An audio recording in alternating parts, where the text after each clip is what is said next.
Back to follow-up segment tonight. Is the national media getting tougher on President Obama? ABC News White House correspondent Jonathan Karl has been leading the way, putting the Obama administration on the spot. You see the situation with the terrorist group taking over vast territory in Iraq and in Syria. You see Russian aggression in Ukraine. You see concerns about Chinese aggression in the South China Sea. It doesn't seem like a time to be touting tranquility on the international scene. I mean, did you think the president's foreign policy bears any responsibility for any of this, or there's anything that he can do about any of this? I think what the president has been really clear about is that he will allow one core principle to guide his thinking about what we can do to advance U.S. interests in each of these hotspots that you've mentioned, and that's the national security interests of the United States of America. That's just gobbledygook. That statement means nothing. Joining us now from Washington, Rick Klein, political director for ABC News. Now, as you know, millions of Americans believe all the networks, CNN, MSNBC, were very soft on President Obama until recently. Do you see it that way? I think there's been accountability throughout. I do think that what you see now, and maybe it's naturally part of the 6th year of a presidency, maybe it has to do with just the fact that there's so many hotspots out there and so much going on. I do think you've seen a little bit more scrutiny of late. There's been certainly more scandals in the last couple of months, and semi-scandals and mini-scandals, and definitely more ways to question the Obama foreign policy. Okay, so but you guys were late to the table on the scandals. I mean, the Benghazi and the IRS. We've done a number of stories counting up the minutes that ABC, CBS, NBC spent on them. Very, very small, minuscule. But now it seems that the tide is turning.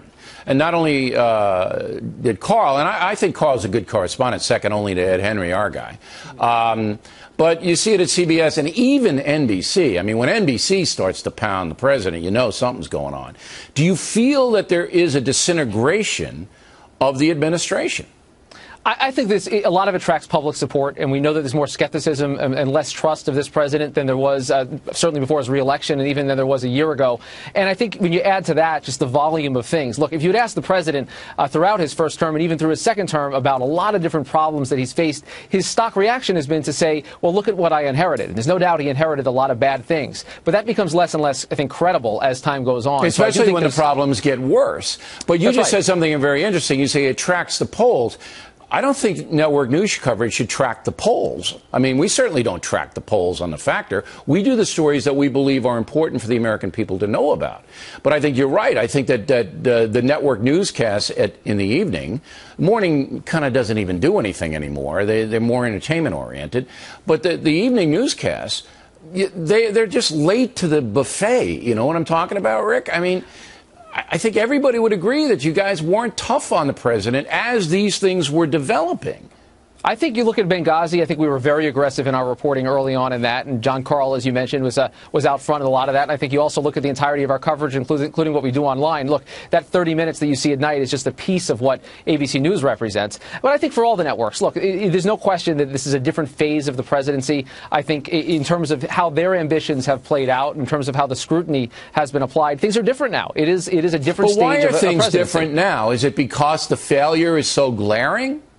There's more out there. I think there's any question that there's been a quantity of scandals and stories to cover around it. Okay, but you're a savvy guy. You're the political director of ABC News.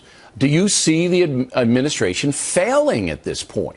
No, I don't think that's a fair assessment. I don't think an overall assessment of failure. I think there's plenty of ways to ask for accountability and say, look, this is not working the way it's supposed to be. I think you look at things like the IRS scandal, you look at Benghazi, there's still lots of legitimate questions to ask about stories like that. All of these hotspots around the world. So you don't think he's failing? Will that change if Iran walks away from the nuke negotiations? I just don't think it's a kind of on-off switch around failure or success in administration. Are you satisfied with Jay Carney and the new spokesman at the White House giving you just rank gobbledygook when you ask a tough question?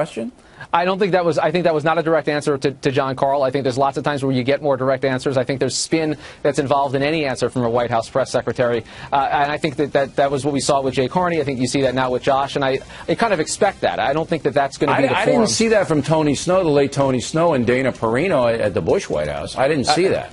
Big fans of both the late Tony Snow as well as Dana, but I think there was definitely politics played from the podium under them as well. And we're always going to be frustrated by the answers because we want more of them. We're always going to ask for more accountability. I just like a cogent answer, dealing with what the question is, and certainly that didn't happen there. All right, Rick, we appreciate you coming on as always. Thanks for taking the time.